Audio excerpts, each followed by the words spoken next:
are useful idiots. They're dupes. They aren't criticizing the regime. My goal here today is to bring awareness to what my government, the United States of America, has done to the Cuban population. What our government is doing is just so cruel. The flotilla that is coming from Mexico to bring supplies to help the Cuban people because of sanctions imposed by Donald Trump and Marco Rubio. I mean, one of the cool things about America is that I find them detestable, but they can say whatever they want, and he can have a stupid live stream that a lot of people watch, and that's okay. But if you tried to do that, if a Cuban tried to do that, they'd be dead.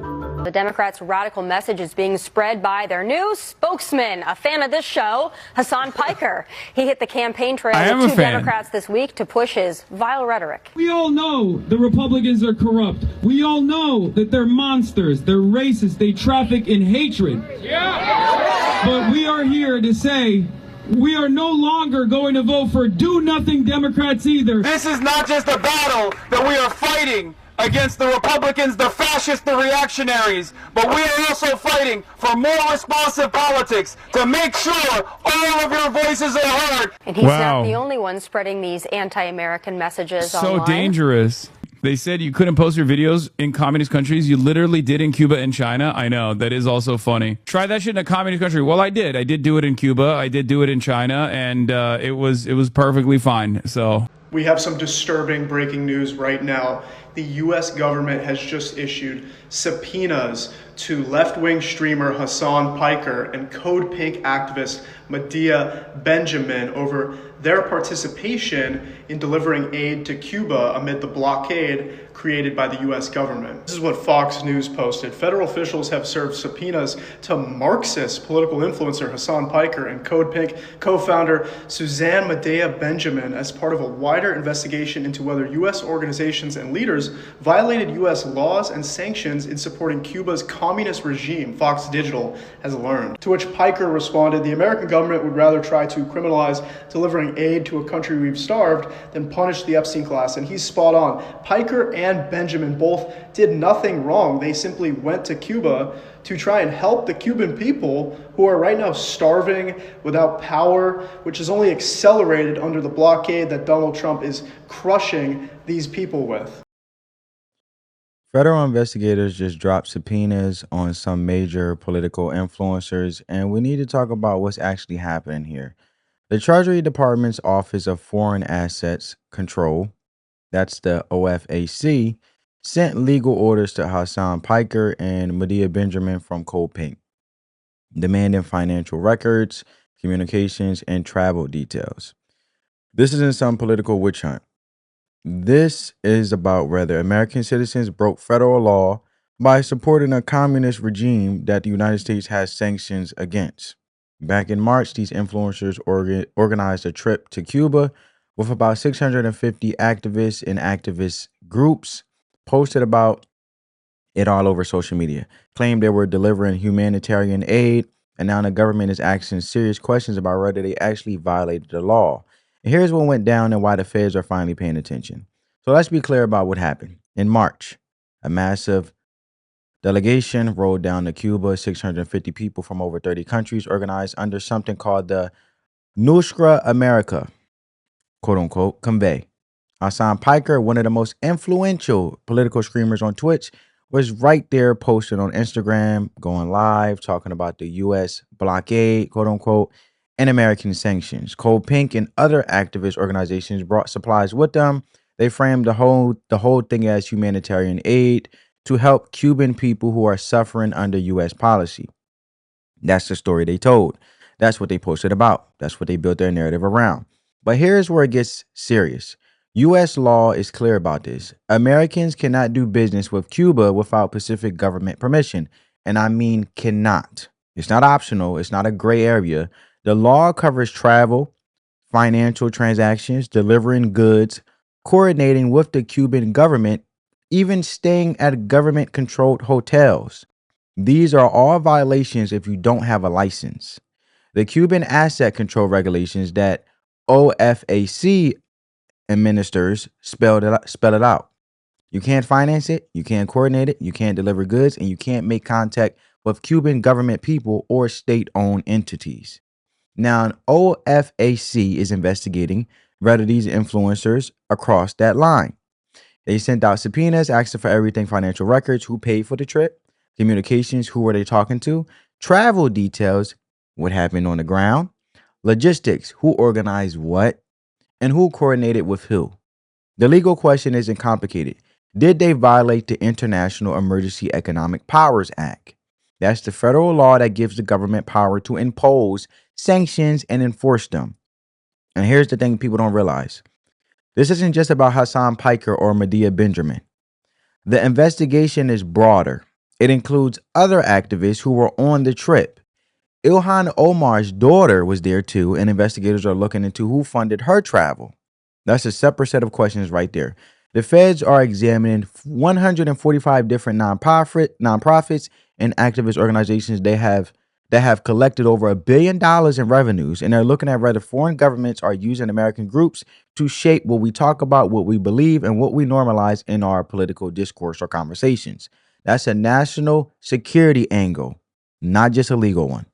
Picture of what it's like on the ground. What'd you see? When I first landed in Cuba, I was taken aback by how beautiful everything was. You know, you got the 1950s cars, and it's a tropical island destination. But very quickly thereafter, as soon as we got into Havana, the main city area where people congregate, I couldn't believe the sights that I was seeing. It was very sad. You had homes that looked like they were bombed out. Our tour guide at the time said that this was somewhat of a product of hurricane season and how difficult it is to repair these buildings. I already had known about the rolling blackouts, and I experienced them later in the day, and it was definitely unlike anything I've ever experienced before. Everything's pitch black. There aren't any traffic lights on. I was taken aback. I was very sad by all the poverty that I saw, and then I was very angry. It was actually Ben Rhodes who told me that I would get very sad when I first went to... Former Obama foreign policy advisor. And he was right. It was very sad to see. But then it was very anger-inducing because I felt like, there was a lot of potential on this island that we were just robbing the people of. And it's totally cruel and totally unnecessary. The blockade itself is designed to be invisible. It's a system of sanctions. It's this bureaucratic nightmare that basically renders it impossible for the island to do regular commerce, just like any other country. Banks can't take out loans from any other banks. And you, as an American citizen, as a matter of fact, have a lot of restrictions on what you can and can't do, both on the island or if you want to even send money. If you have relatives on the island, it's a very difficult process to directly send cash payments to your relatives as well. It's totally unnecessary. These rules are so arbitrary, and yet they're so damaging to everyday Cuban existence. What were you most surprised by actually seeing it up close and personal? I was surprised by the resilience. I was surprised by the fact that people, in spite of all these struggles, were still surviving. And real quickly, there are a lot of people that are watching this, especially places like South Florida, that feel like the regime is repressive, that it's been a terrible regime, that it's killed people, and that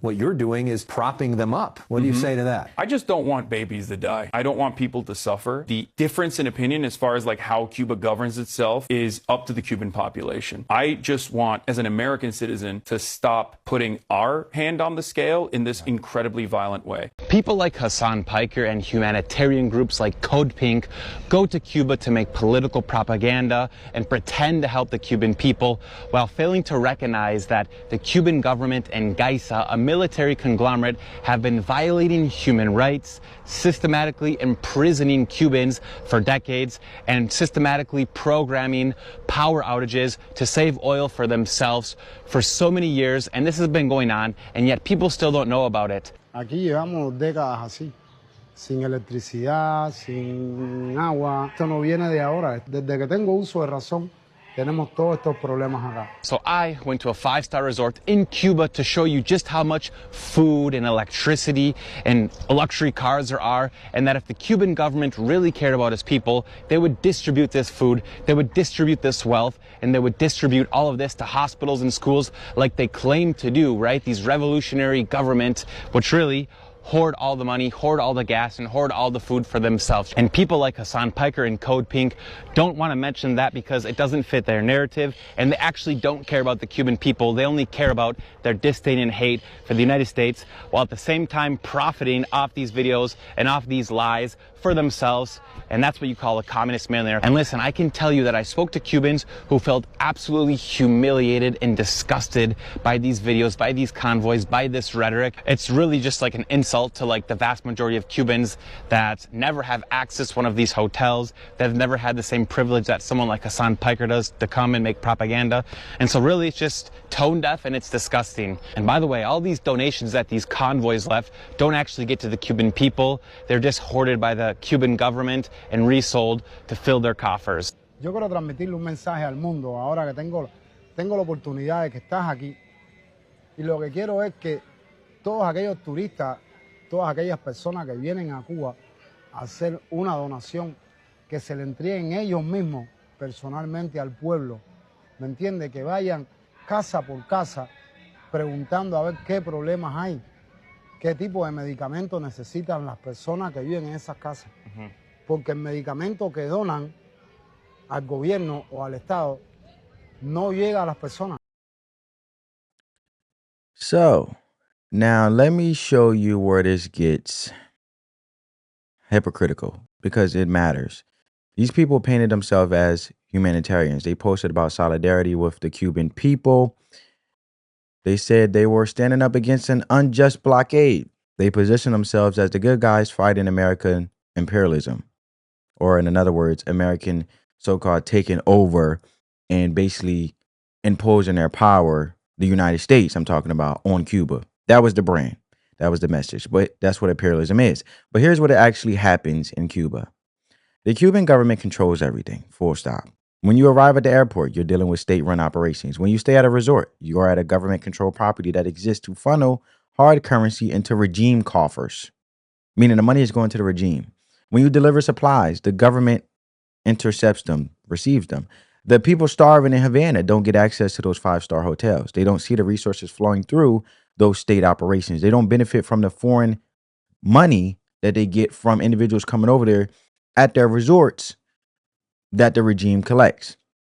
Regular Cubans, as you guys seen in this second clip that I just played and we just got finished watching, are living in conditions these influencers documented themselves: bombed out buildings, rolling blackouts, poverty everywhere. But the regime deliberately programs those blackouts to conserve fuel for themselves, basically to stay in power, because the blackouts, they're basically distributing the regular basic necessities of food, gas, and things to survive that's essential for individuals to get around, because that basically adds fuel to their empowerment. Because if you can control people by basically giving them the basic necessities, then they have no reason to sit there and not succumb to what you want them to succumb to, or whatever you want them to do.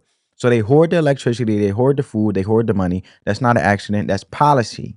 That's how they maintain control. And when aid shows up, the government takes it.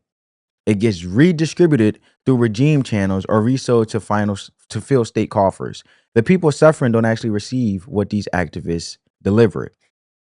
So what is wrong with the United States putting sanctions to protect the United States and its national security? Because if you don't uphold sanctions, then you obviously can introduce, or basically saying as a country, when it comes in this case the United States, hey, we accept terrorists, we accept individuals that are from a regime, and we allow their influence to come to this country, which then would open up terrorists, and then the national security, which then will hurt citizens over here in the United States. So how can you huggy buddy shake hands with a regime and then blame the United States for protecting itself?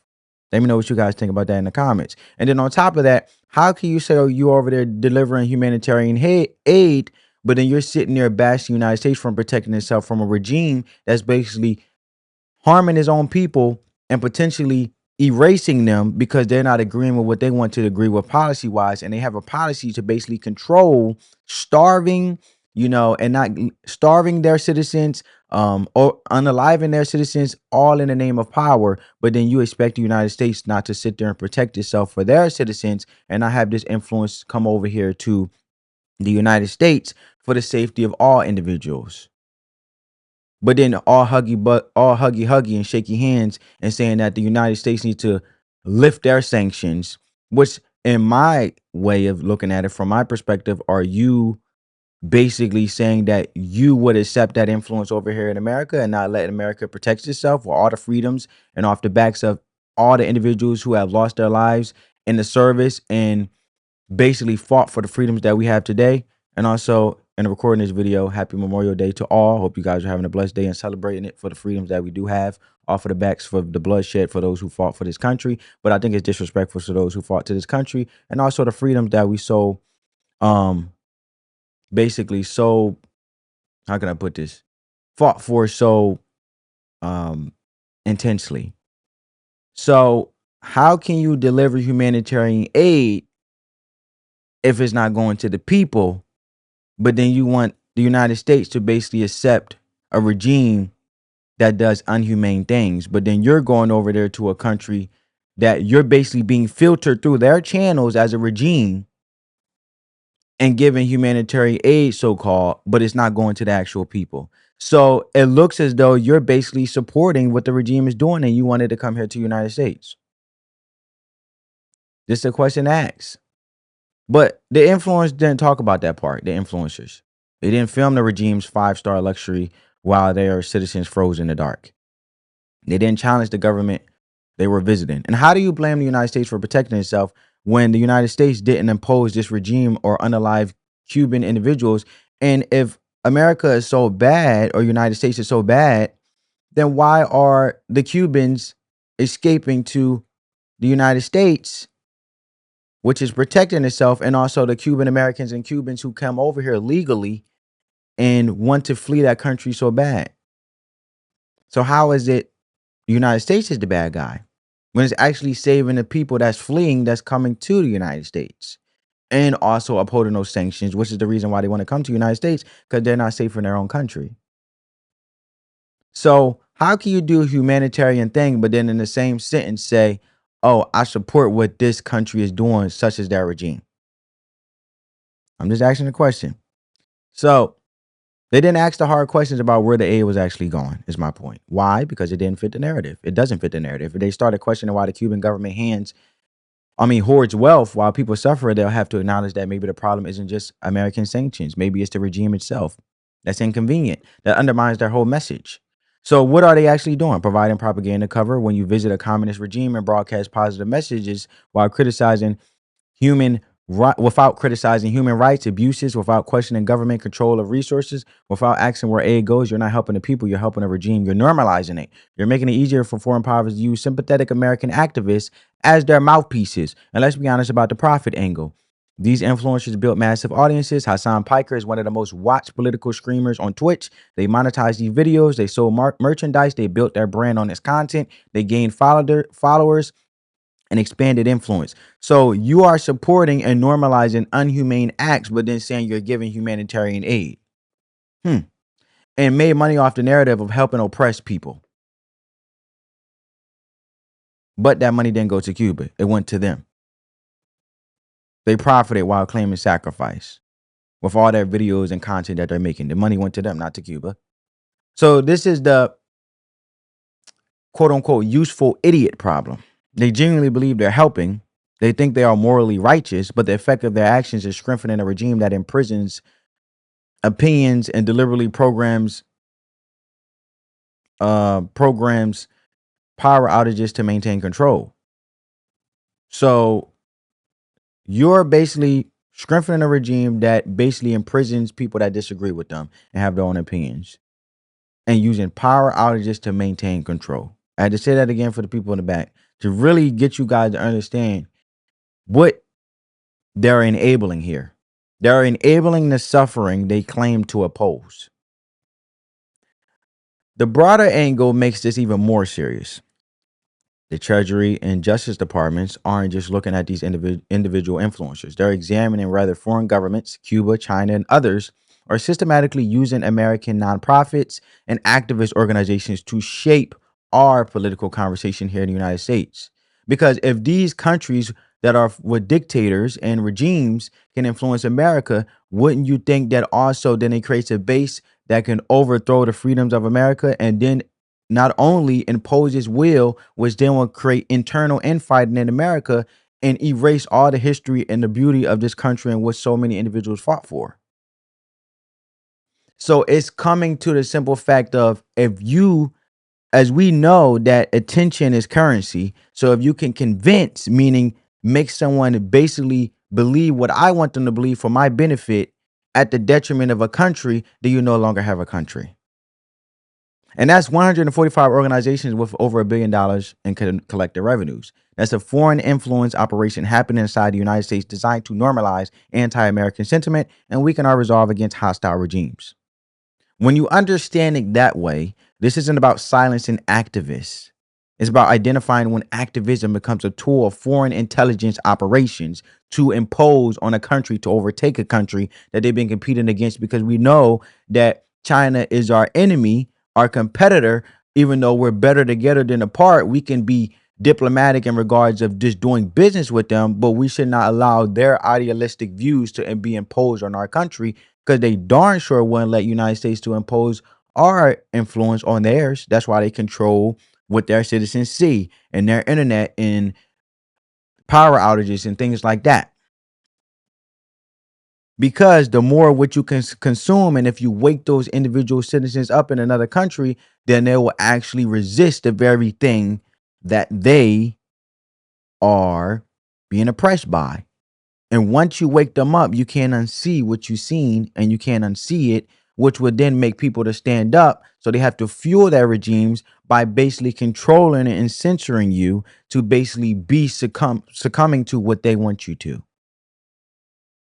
And now, if they can impose our will on their competitors, that's how you overtake them, by connecting and getting to the people, even if it means at the detriment of a country, but also individuals in the United States who do treasonous acts to sell their soul just for profit, even if it's from a foreign intelligence operation where they're spreading a message to the country they are originally from and all the freedoms and luxuries they profited off of, just to go to another country and bash the country which they're from.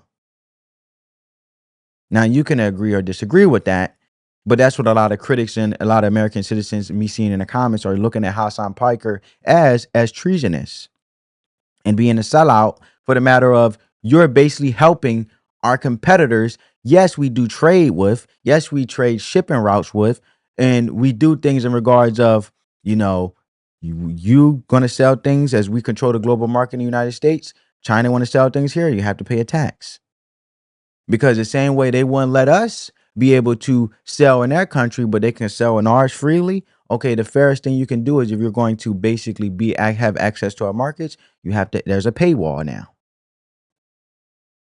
And then, trading happens, because then I have goods that you may not have, and you have goods that I may not have.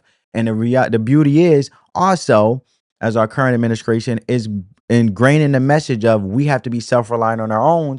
And if any trading partner we have that we do business with, which means we're better together than apart, but we don't have to get along, but we can be respectful and understand that we have resources that we can trade off for each other for the betterment, but we don't have to get along. But we can still do business, because we also want to prop up our countries to stay stronger than ever and obviously make money.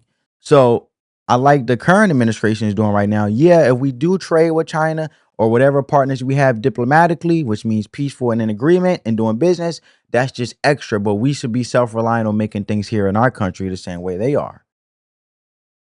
And the beautiful part is, we have the top security, we have the higher intelligence, we have the top of the line, which is why we're so powerful. Because actually, as you can see with Iran and the Strait of Hormuz, when it comes to helping Venezuela with Nicolas Maduro, we helped their regime and actually reconstructing and establishing the beauty of that country and freeing individuals who were oppressed, which is the beautiful part.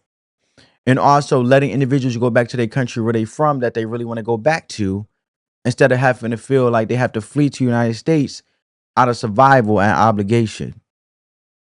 So now you are freeing people up to go back to where they really want to go, if they choose to, while legally still being here in the United States, if they choose to stay here. But also you have options, which then opens up opportunity for citizens and, natural born Americans and things like that.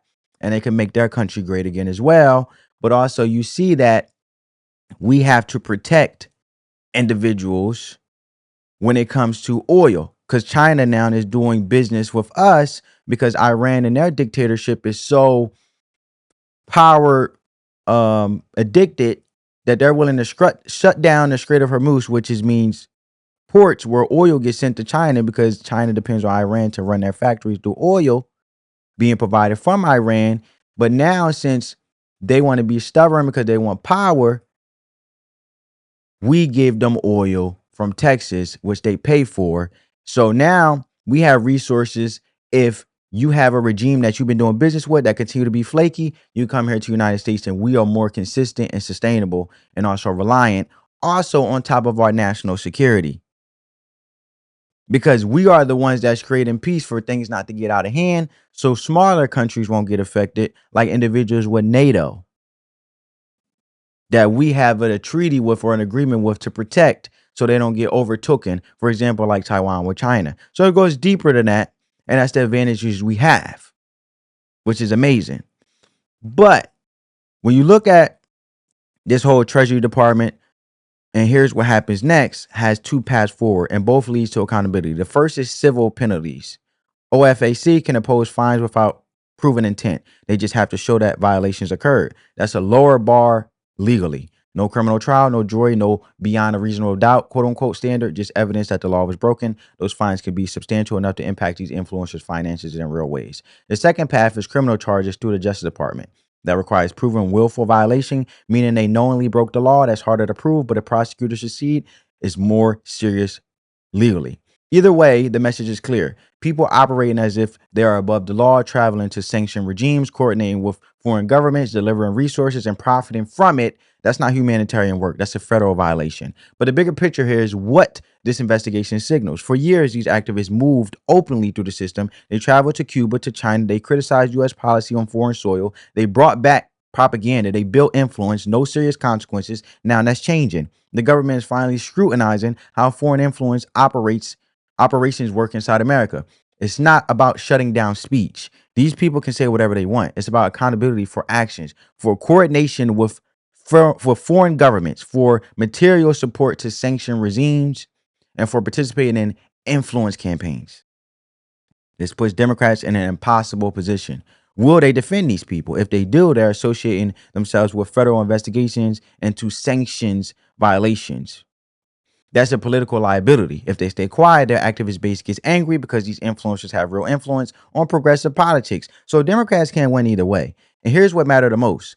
When you travel to sanctioned countries, coordinate with their governments, deliver resources to regimes we're trying to contain, and profit from spreading their narrative, you are not a humanitarian. You are breaking the law. You are undermining American foreign policy, and you are enabling a regime causing the suffering you claim to oppose.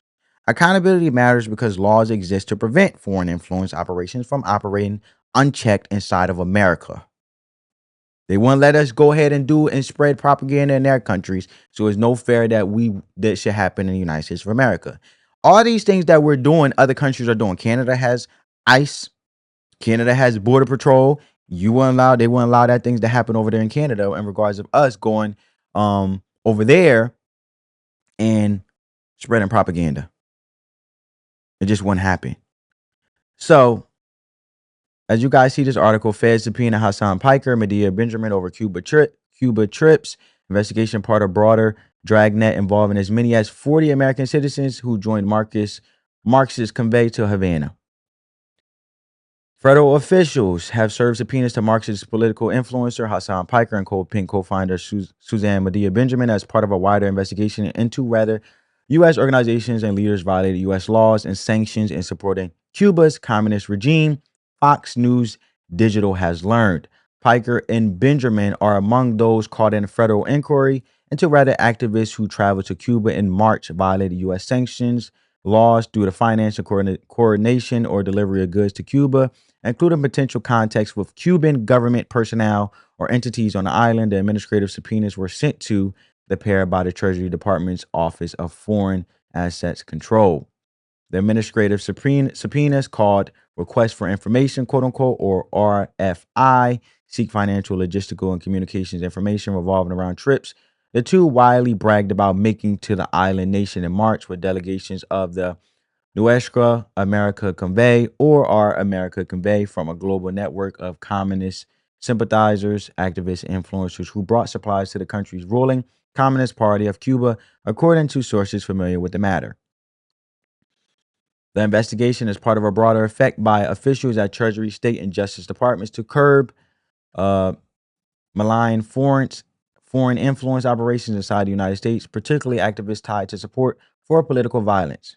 So you guys can go check out the rest. This is a Fox News article, as you guys can see on the screen. But I find this very mind-blowing because Cuba obviously Cuba enjoys this, and they love this because the simple fact is you can have an American go to our country and we approve that you spread the propaganda and we approve what you say and go back to America and basically portray this propaganda influence, then it feeds us that America is attacking us. But that's not the truth, because why would Cuban Americans and Cubans be fleeing to America for safety? Shows you, and as you guys seen in the second clip, I showed you an actual Cuban saying it's been suffering for decades. So why is Hasan Piker spreading this information as if America is imposing sanctions to take down Cuban when it's a beautiful country, while also making it like the electricity is just going out for no reason and American is doing this when the dictators and the regime are doing it, and we're actually trying to get rid of the Castro family and the regime so Cubans can actually enjoy their country and freedom like we did Venezuela.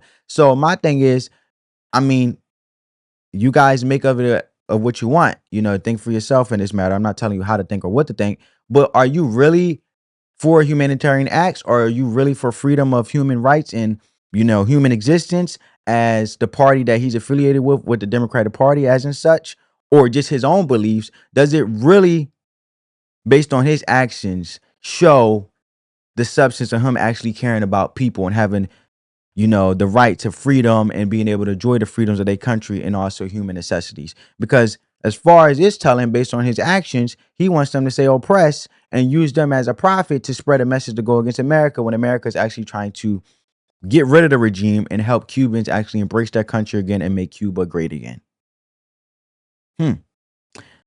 So who is benefiting and what is making Hasan Piker continue to spread propaganda as if America is just randomly attacking Cuba, when really America is trying to contain Cuba and also get rid of the regime like Venezuela, as Venezuelans were happening? So why are the individuals who are actually enduring this pain and oppression are actually happy that this is happening, but this individual who is an American, Hasan Piker, and enjoyed the riches and luxuries and made a name for himself and worked hard, because I'm not going to discredit that, but off the name of what profit, in the name of what profit do you continue to let your moral ground or what you stand for be compromised, to the simple fact that you are basically justifying people to be oppressed while you get rich making content off of it, as you continue to be rich with the luxuries of America and then don't want them to be not oppressed anymore? Let me know what you guys think. I hope you guys enjoyed this conversation. I hope you guys got value from it. As always, we having a conversation. I'll catch you in the next one. Peace.